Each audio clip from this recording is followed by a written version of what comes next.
बाबर का बेटा आया हुमायूं। हुमायूं का जीवन बहुत दुखमय बीता। शुरुआत में ये बहुत रंगीन था, समझ में आ गया कि नहीं आ गया? शुरुआत में ये पूरा रंगीन जीवन जिया था। राजा को, आपको याद होना चाहिए, जब हम आपको पढ़ा रहे थे तो बताए थे राजा को एकांतवास से बचना चाहिए। हालांकि ये बात बाबर ने कहा था। ये बात किसने कहा था? बाबर। कि राजा को आराम मतलब शांत, मतलब समझते हैं आराम मतलब लग्जरियस लाइफ। तो राजा को लग्जरी और एकांतवास से बचना चाहिए। अकेले में राजा को नहीं रहना चाहिए।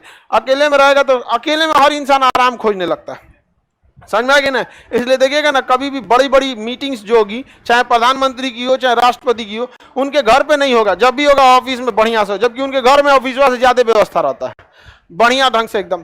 तो हुमायूं का जीवन एकदम दुखमय बीता। शुरुआत में रंगीन जीवन जी रहा था, इधर उधर मारा, शेरशाह सूरी उनको लखेत दिया, कहाँ तक? ईरान तक।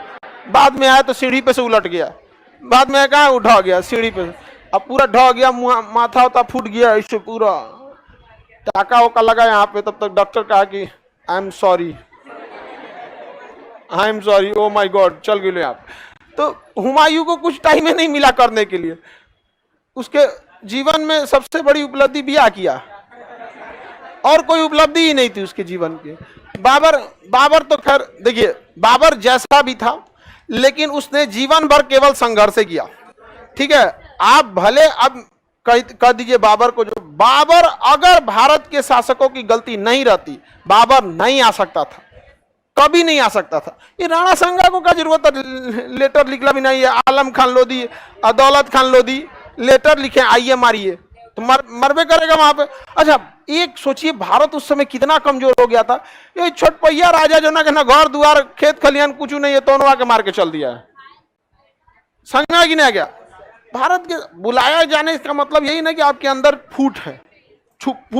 बुलाते ना तो नहीं, समुद्रगुप्त के समय बाबर को बाद में निपटाता, आलम खान लोधी को कहता इधर आओ तो बिरयानी बनाओ इसी का आलम खान लोधी का बिरयानी बनाओ, सब में बांट दो बड़ी मार मारते सब। और समुद्रगुप्त के समय, इसके समय राजेंद्र चोल के समय होता ना, पानीपत में लड़ाई नहीं होती, पकड़ के बाबरा को फरगाना ले जाता तो यहाँ कैसे आ गया, मार फरगाना में मार यहाँ पे। तो शासक हमें भी मजबूत होना चाहिए। और रही बात अशोक की, तो श्रीनगर के लोगों को तो अशोक कभी नहीं भूल सकता है। यहाँ पे अफगानिस्तान तो दहेज में लाया था किसने? हाँ, चंद्रगुप्त मौर्य। चलिए अब आगे देखते हैं बाबर की आत्मकथा तुजू के बाद। इसमें क्या लिखा है क्या नहीं लिखा है, ये जो है, ये हुमायूं को पढ़ने का टाइम ही नहीं मिला। उसके बाद आया हुमायूं का बेटा अकबर, वो और ही चौकस निकला, ओकरा अपन नाम लिखने नहीं आता था। जबकि उस सबसे फेमस टीचर से पढ़ा था अब्दुल लतीफ। उस समय का सबसे बड़ा बैच किसका था? अब्दुल लतीफ का था। लेकिन अब्दुल लतीफ उसको पढ़ाए और पढ़ी भी नहीं करता था, और डराते थे अब्दुल लतीफ की से जुड़ा राजा है, मार और देंगे तो कहीं कटवाइए देगा।